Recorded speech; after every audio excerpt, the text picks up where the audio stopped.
Wabarakatuh. Perkenalkan, nama saya Anang Surya Alam dengan NIM 22402126.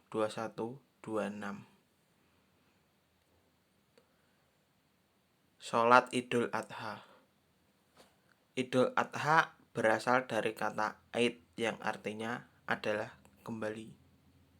Sedangkan kata Adha artinya adalah berkurban. Oleh sebab itu, ketika hari raya Idul Adha juga sering disebut sebagai hari raya kurban. Tata cara sholat Idul Adha. 1. Sholat Id. Niat sholat Id. 2. Takbiratul ihram.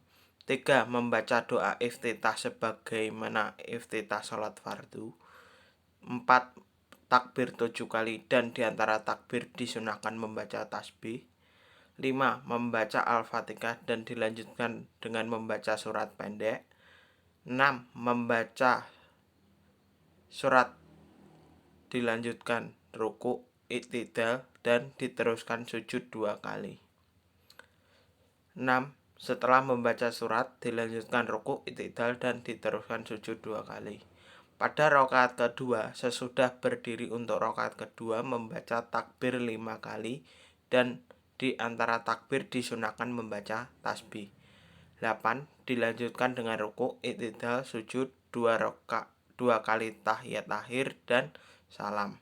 Setelah selesai sholat Id, khutbah melaksanakan khutbah 2 kali. Pada khutbah pertama membaca takbir 9 kali dan pada khutbah kedua membaca takbir 7 kali.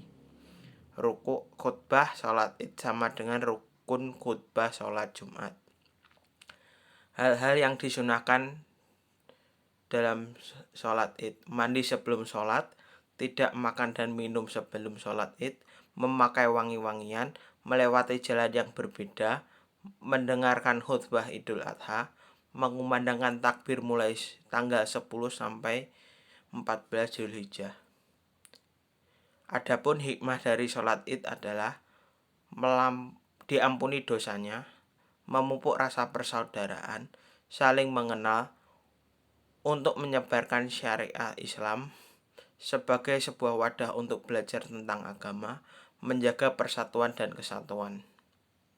Menyembelih hewan. Menurut bahasa ialah menyempurnakan kematian. Menurut istilah ialah memutus jalan makan, minum, nafas dan urat nadi pada leher hewan dengan alat tajam selain gigi, kuku, tulang dan sesuatu sesuai syariah. Macam-macam menyembelih hewan: dam haji, hadyu, akikah, kurban Idul Adha. Syarat menyembelih: niat untuk menyembelih seekor hewan yang tertentu, menyegerakan keluar roh hewan dengan memutuskan halqun dan mari, masih adanya mayat mustaqiroh, hidup yang sempurna. Hewan yang disembelih hendaknya dari apa yang halal dimakan. Menyembelih dengan alat yang tajam, dilakukan sembelih dengan sekali potong. Ketentuan orang menyembelih: menyembelih beragama Islam, menyembelih tidak sengaja, menyembelih balik dan berakal, penyembelih membaca basmalah. Ketentuan yang akan disembelih: hewan dalam keadaan masih hidup, hewan tersebut hewan yang halal. Tata cara menyembelih hewan: menyiapkan lubang penampung darah. Hewan yang akan disembelih dihadapkan ke kiblat. Kaki hewan dipegang kuat-kuat dan diikat. Leher hewan diletakkan di atas lubang penampung darah. Berniat menyembelih, membaca basmalah, sholawat nabi dan takbir. Arahkan pisau pada bagian leher hewan, sembelihlah sampai terputus tenggorokan. Hikmah menyembelih hewan: mengajarkan umat untuk memiliki ketaatan sebagai wujud dari rasa syukur atas nikmat Allah, membawa misi kepedulian pada sesama. Sholat gerhana. Sholat gerhana adalah sholat sunnah yang dilakukan ketika terjadi gerhana matahari atau gerhana bulan. Sholat gerhana dilakukan sebagai tanda syukur kepada Allah Subhanahu wa Ta'ala atas keajaiban alam yang terjadi. Tata cara sholat gerhana: Sholat gerhana matahari dilakukan pada saat terjadinya gerhana matahari. Setelah azan maghrib dikumandangkan, sholat gerhana dilakukan 2 rakaat dengan 1 takbir di setiap rakaat. Pada rakaat pertama setelah membaca surat Al-Fatihah membaca surat Al-A'la atau surat Al-Kafirun. Setelah membaca surat kedua dilakukan takbir dan rukuk seperti dalam sholat biasa. Kemudian kembali berdiri dan membaca surat Al-Fatihah. Setelah membaca surat kedua pada rakaat kedua dilakukan takbir dan rukuk seperti dalam sholat biasa. Setelah membaca Al-Fatihah pada rakaat kedua, kemudian dilakukan sujud. Setelah sujud dilakukan takbir, kemudian kembali berdiri untuk melaksanakan rakaat kedua. Rakaat kedua dilakukan seperti rakaat pertama dengan membaca surat Al-Fatihah, Al-Ghasyiyah, dan sujud. Manfaat sholat gerhana: menambah keimanan dan ketakwaan, meningkatkan kualitas ibadah, menambah pahala, menjaga kebersamaan, memperkuat nilai-nilai moral. Sholat istisqa. Istisqa berasal secara bahasa adalah meminta turunnya hujan. Secara istilah yaitu meminta kepada Allah Subhanahu wa taala agar menurunkan hujan dengan cara tertentu ketika dibutuhkan hambanya. Hukum sholat istisqa adalah sunnah muakkad bagi yang terkena musibah kelangkaan air untuk minum dan kebutuhan lainnya. Syarat-syarat melakukan sholat istisqa: 3 hari sebelum pelaksanaan sholat istisqa, seorang ulama atau imam menyerukan kepada kaumnya untuk berpuasa selama 3 hari lamanya dan menganjurkan beramal baik seperti sedekah, taubat dari dosa. Pada hari keempat, ternak sekalipun dianjurkan untuk dibawa ke tanah semua penduduk, bahkan lapangan tempat orang yang mengerjakan sholat istisqa. Hendaknya memakai pakaian sederhana. Setelah sholat selesai, khatib membaca khutbah di mana pada khutbah yang pertama membaca istighfar sebanyak 9 kali dan khutbah yang kedua membaca istighfar sebanyak 7 kali. Tata cara melaksanakan sholat istisqa: melakukan taubat kepada Allah dari segala dosa, memohon maaf kepada sesama atas segala kesalahan, mengembalikan barang yang pernah diambil atau meminta ridho halal kepada pemiliknya, berpuasa selama 4 hari, bersedekah kepada fakir miskin, menjauhi perbuatan dan tempat maksiat. Pada hari keempat sambil berpuasa, seluruh masyarakat baik laki-laki, wanita, tua, muda, dan anak-anak berkumpul di suatu tempat yang kondusif dengan memakai pakaian sederhana, dengan membawa selendang atau sorban tanpa parfum dan wewangian. Imam berdiri di depan dan mengatur barisan sholat 2 rakaat seperti sholat id. Setelah salam, imam berdiri dan naik ke mimbar untuk melaksanakan khutbah 2 kali. Khutbah pertama dimulai dengan membaca istighfar 9 kali dan pada khutbah kedua dimulai dengan membaca istighfar sebanyak 7 kali.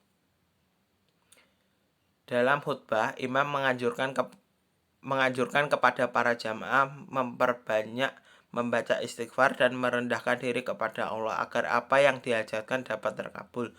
Di tengah khutbah kedua sedang berlangsung, imam disunahkan menghadap ke kiblat untuk melakukan doa bersama. Ketika berdoa, tangan diangkat tinggi-tinggi dan ketika doa menolak bencana, punggung tangan dihadapkan ke atas dengan tujuan menolak bencana. Manasik haji. Haji adalah berkunjung ke Baitullah Ka'bah untuk melakukan amalan-amalan antara lain wukuf di Arafah, mabit di Muzdalifah dan Mina, tawaf di Ka'bah, sya'i, dan amalan lain pada masa tertentu demi memenuhi panggilan Allah Subhanahu wa taala dan menghargai ridhonya semata. Syarat haji: Islam, balik, berakal sehat, merdeka, mampu. Rukun haji: ihram, wukuf di Arafah, tawaf ifrad, sya'i, tahallul, tertib. Wajib haji: ihram dari miqat, bermalam di Muzdalifah, melempar jumroh ula, wusta, dan akobah, bermalam di Mina, tawaf wada, menjauhkan diri dari hal yang diharamkan pada saat ihram. Sunnah haji, mandi sebelum ihram, menggunakan kain ihram yang baru, memperbanyak talbiyah, melakukan tawaf qudum kedatangan, sholat 2 rakaat tawaf, bermalam di Mina, mengambil pola ifrad yaitu pola mendahulukan haji daripada umroh, tawaf wada perpisahan. Larangan haji bagi laki-laki memakai pakaian yang berjahit, baik jahitan biasa, sulaman atau diikatkan kedua ujungnya, menutup kepala kecuali sesuatu hal maka dibolehkan, akan tetapi harus membayar dam. Bagi perempuan, menutup muka dan kedua telapak tangan, apabila keadaan mendesak ia boleh menutupnya, akan tetapi harus membayar fidyah.